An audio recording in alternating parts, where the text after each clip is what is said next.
Bonjour à tous.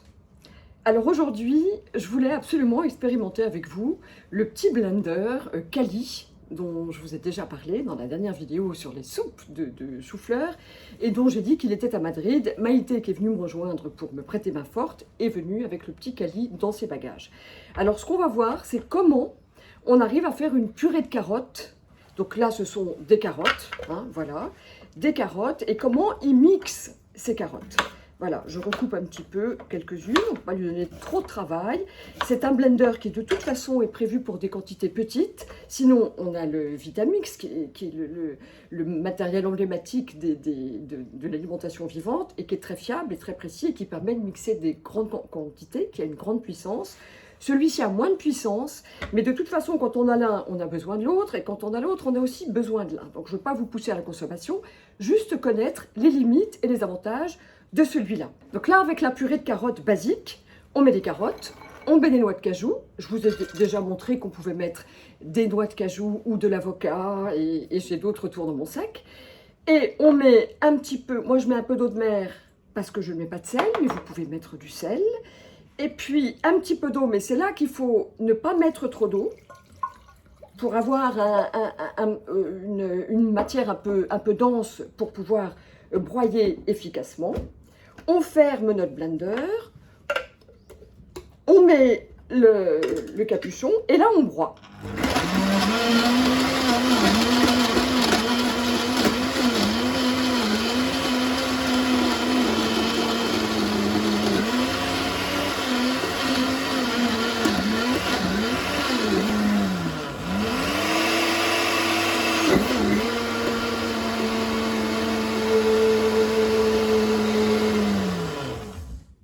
J'interromps en cours de broyage pour vous dire qu'il ne faut pas laisser l'embout parce qu'il faut permettre le vortex. C'est-à-dire que si on laisse trop l'embout, on n'a pas cette espèce de vortex qui va vraiment broyer intensément toute la préparation. Je repars.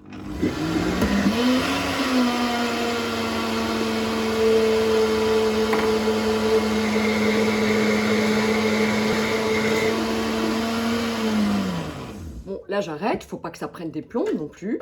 Il ne fait pas beaucoup de bruit, ce qui est plutôt bien. Et je goûte. C'est drôlement bien, surtout avec des petites préparations, puisque de toute façon, la cuve du Vitamix est trop grande pour qu'on mette... Il faut mettre beaucoup de préparation pour recouvrir les pales. Donc, quand on a une petite préparation pour une personne ou pour deux, ça, c'est super. Voilà. Et là, je vous la montre quand même jusqu'au bout, cette petite purée de carottes. Eh bien... ce qui est intéressant, c'est de mettre un petit peu de piment de Cayenne parce que ça va la réchauffer. Bien sûr, de mettre de l'eau bouillante. Là, elle est bien sous forme de purée. Si on veut une soupe, on allonge, hein, on est bien d'accord. Là, c'est parfait, elle est parfaite. Un petit peu de piment de Cayenne, un petit peu de poivre noir. Et ce qui est sympa, c'est de rajouter une petite goutte d'huile essentielle de mandarine. Pas trop, à peine une goutte. Là, il ne faut pas en mettre plus.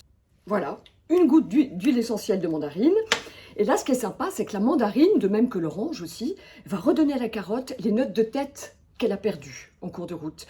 Et ça va rehausser, ça va la sublimer, cette carotte. Mais il ne faut pas en mettre trop, parce qu'il ne faut pas non plus que la mandarine se la ramène en tant que mandarine. Il faut qu'elle garde l'humilité de participer à l'éclat de la carotte sans prendre toute la place. Je remixe un petit peu pour bien mélanger toutes les épices. Vous pouvez rajouter du curry, vous pouvez être très créatif, rien qu'avec une purée de carottes. Hein. Je remixe un petit peu. Voilà, pour ne pas fatiguer les huiles essentielles. Voilà. Et là, je goûte à nouveau.